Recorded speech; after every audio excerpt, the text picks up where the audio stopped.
안녕하십니까. 부동산 마스터 아론TV에 오신 것을 환영합니다. 오늘은 재테크 편으로 재건축 대장주 음마아파트 지금 사도 될까? 이런 내용에 대해서 검토해 보도록 하겠습니다.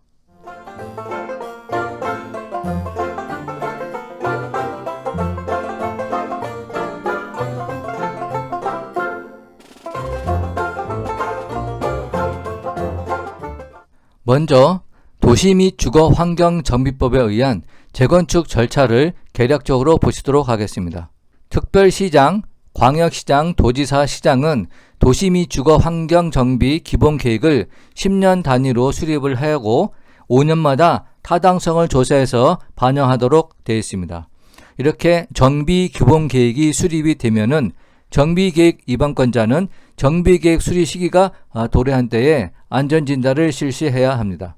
안전진단이 통과되면은 정비구역 지정이 가능하고 정비구역 지정이 된 후에야만이 추진위원회가 구성할 수가 있습니다. 추진위원회가 구성이 되어도 해제할 수 있는 요건들이 있는데 토지 등 소유자 30% 이상이 해제 요청하는 경우 또는 정비구역 지정 후 10년 이상 2분의 1이 해제에 동의한 경우 해제할 수가 있습니다. 추진위원회가 구성이 되면은 요건을 갖춘 후에 조합설 인가를 받을 수가 있습니다. 조합설립 인가를 받은 후에만이 시공사 선정이 가능합니다. 조합설립 인가를 받는 후에 사업시행 인가를 받고 사업시행 인가를 받게 되면은 조합원 분양 신청을 받고 관리처분 인가 계획을 받게 됩니다. 관리처분 계획 인가가 가장 중요한 내용이 되겠는데 관리처분 계획 인가를 받아야만이 2주 철거가 되고 착공이 돼서 2년 반 내지 3년 후에 준공이 되겠습니다.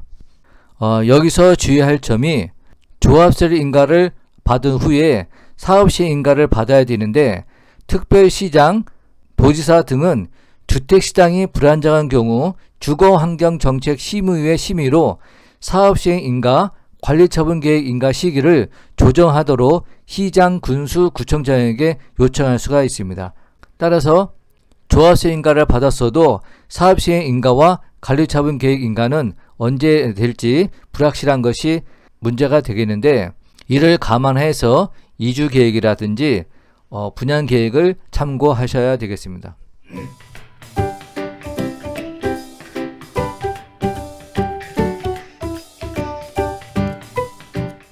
음마아파트의 재건축 진행 현황을 보시도록 하겠습니다.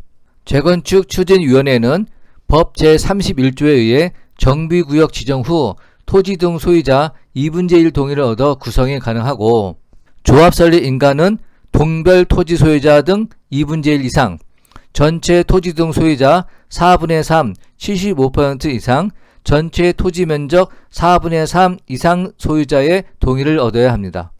음마아파트의 경우 당시 법령에 따라 2002년 7월 삼성물산과 GS건설을 시공사로 선정하고 2003년 3월에 안전진단이 최종 통과되어서 2003년 12월에 추진위원회를 구성했지만 현재까지도 17년째 조합설 인가를 받지 못하고 있는 상태입니다. 그 이유는 아파트 구분 소유자는 약 80% 동의를 받았지만 상가 소유자는 동의율이 10%도 미치지 못하고 있어서 동별 소유자 2분의 1 동의를 받지 못했기 때문입니다. 점포는 약 500개, 소유자는 약 450명으로 추산되는데 상가 영업권과 권리금 문제로 추진위와 대립각을 세우고 있습니다. 2020년 7월 23일 주민총회를 하루 앞두고 법원에 총회 개최 금지 가처분 신청한 것이 받아들여져 총회가 무산되기도 했습니다. 이번 총회에서는 재건축 추진위원회 운영비 및 사업비 예산 승인과 추진위원회 위원 선임 의결, 자금의 차입 방법 및 상환 방법 등 가장 중요한 요소를 결정할 예정이었습니다.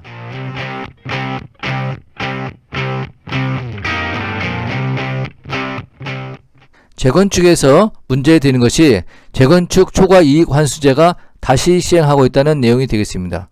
재건축 초과이익 환수제는 재건축 추진위원회 구성 시점과 입주 시점에 평균 지가 상승분에서 각종 비용을 공제한 금액이 3천만 원을 초과하게 되면은 이 금액의 10에서 50%를 조합이 납부하는 것입니다.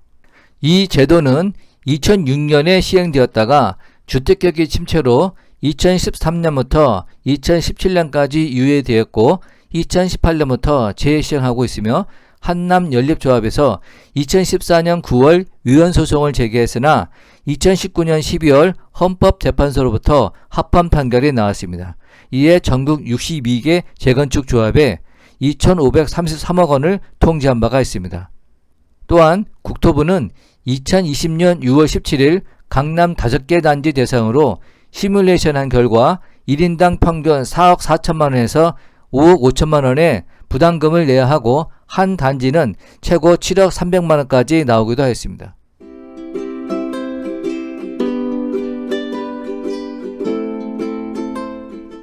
재건축 초과이익 환수제에 의해서 개발이익의 최대 50%까지 납부를 해야 되지만 실거주 요건을 채우지 못하게 되면은 새 아파트를 분양받지 못할 수도 있기 때문에 이 내용이 또 중요한 내용이 되겠습니다. 6.17 대책에 포함된 투기과열지구에서 2020년 말까지 조합설 인가 신청하지 못하는 단지는 2년 거주요건을 채워야 새 아파트를 분양받을 수가 있고 채우지 못하면 현금 청산이 되겠습니다.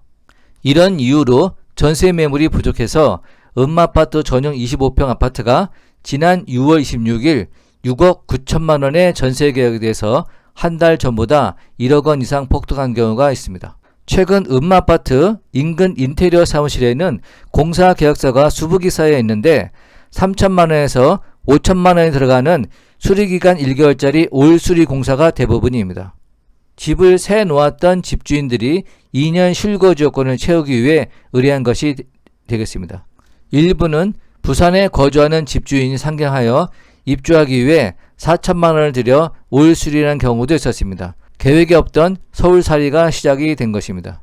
강남구청에 따르면 총 4,420가구의 음아파트는 6.17 대책 이후인 6월 18일부터 8월 20일까지 270가구가 전입신고했다고 합니다. 지난해 같은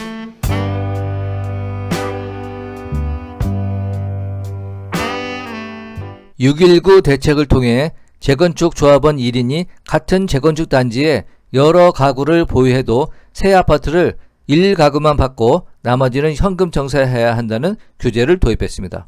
이 대책 이전에 사업시행 인가를 받은 경우는 주택수만큼 입주권을 받을 수 있습니다.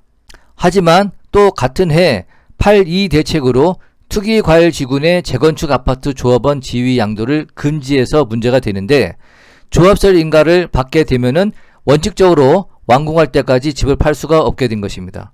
물론 몇 가지 예외 조항을 두었습니다. 사업시행 인가 이후 3년 이내에 착공하지 못하게 되면은 매각이 가능한 것입니다. 또 사업시행 인가를 받고 3년 이내에 착공하지 못한 경우, 착공하고 나서 3년 이내에 준공하지 못하는 경우 이런 예외 규정은 있지만 원칙적으로 조합 설립 인가를 받게 되면은 완공할 때까지 집을 팔 수 없게 규제를 한 것입니다. 그런데 또 다른 규제가 있습니다. 도시 및 주거환경정비법인데 같은 재건축 단지 내 여러 가구를 보유한 소유자에게 일부 가구를 사더라도 대표 조합원은 한 명만 선임할 수가 있습니다. 예를 들어 같은 단지에 2가구를 보유한 A가 이 중 1가구를 B에게 파는 경우 B가 새 아파트를 받으려면은 A와 아파트 2가구를 공동으로 보유하거나 A의 아파트 2가구를 전부 사야 합니다. 결국 같은 단지에 여러 가구를 가진 다주택자가 집을 처분하는 것은 사실상 어렵게 되었습니다.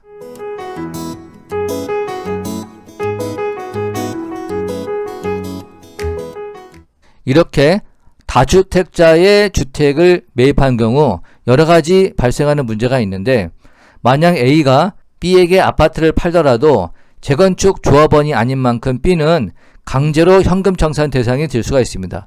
현금 청산 금액이 아파트 매입 가격보다 낮으면 손해를 볼 수밖에 없습니다. 그렇다면은 두 가구를 공동 소유하는 것은 어떨까요? 만약 A와 B가 공동으로 보유하더라도 추가 부담금 분배 문제가 생길 수가 있습니다. A가 가진 2가구 주택 크기가 다른 경우 분담금을 배분하기 어려워집니다. 재산권 다툼의 가능성도 크고 세금 관계도 매우 복잡해질 수가 있습니다. 이런 이유로 서초구청에서는 매수자가 조합원 지위를 얻지 못하기 때문에 매도자가 보유한 가구 중 일부만 팔 수 없다고 보고 있습니다.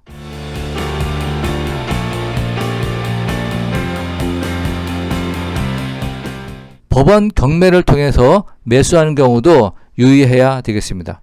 지난 2020년 4월 1일 서울중앙지방법원에서 서초구 반포동 반포주공 1단지 전유면적 42평의 아파트가 경매에 나오는데 유찰이 되었습니다.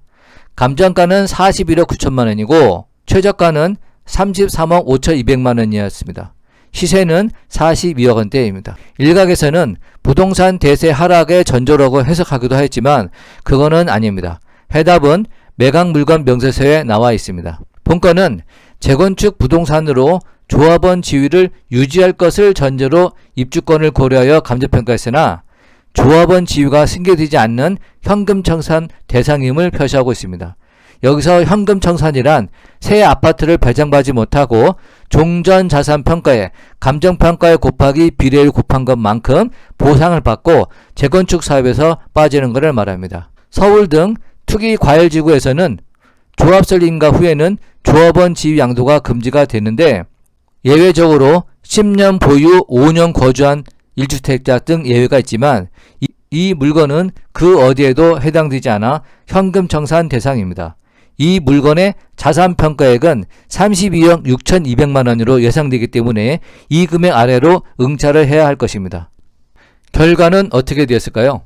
이 물건은 2020년 5월 13일에 두 번 유찰된 금액 감정가 대비 64%인 26억 8,160만 원에 다시 나왔습니다.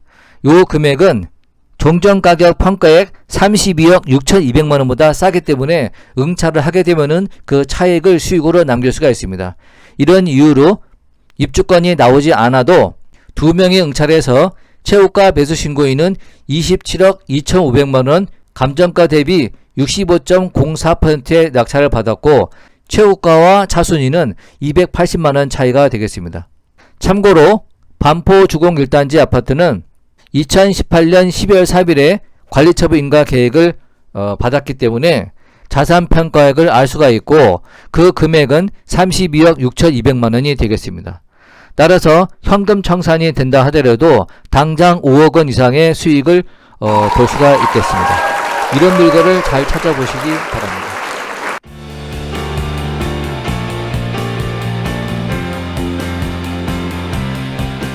재건축은 규제도 많고 그 규제들 사용권에 모순되는 것이 문제가 되겠습니다. 규모가 작은 경우 신탁 재건축 방식을 생각해 볼 수 있으나 규모가 큰 경우는 그것도 어렵습니다. 조합원 구성원들 간의 복잡한 이해관계가 해결되지 않기 때문입니다. 음마아파트의 경우 규모도 크고 재건축으로서의 상징도 커서 규제에 타켓이 되는 것이 가장 큰 애로사항이 되겠습니다. 제초제가 다시 시행되고 있지만 이것은 거론조차 되지 않을 정도로 다른 문제점들이 크게 도사리고 있습니다. 금년 말 도시 및 주거 환경 정비법을 개정하여 2년 이상 실거주하지 않으면 입주권을 받지 못하고 이에 실거주 요건을 채우기 위한 집주인들의 입주로 전세 매물은 자취를 감추고 전세 가격은 매일 폭등하고 있습니다. 따라서 신규 매수보다도 기존 매도자들의 대처가 더 중요한 시점이 되겠습니다.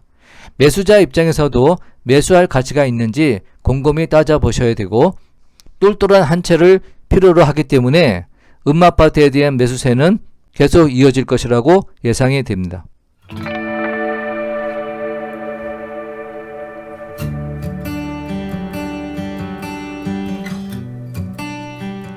본 강좌가 유용했다면 구독과 좋아요 꼭 눌러주시고 궁금한 점은 댓글을 남겨주시기 바랍니다. 감사합니다.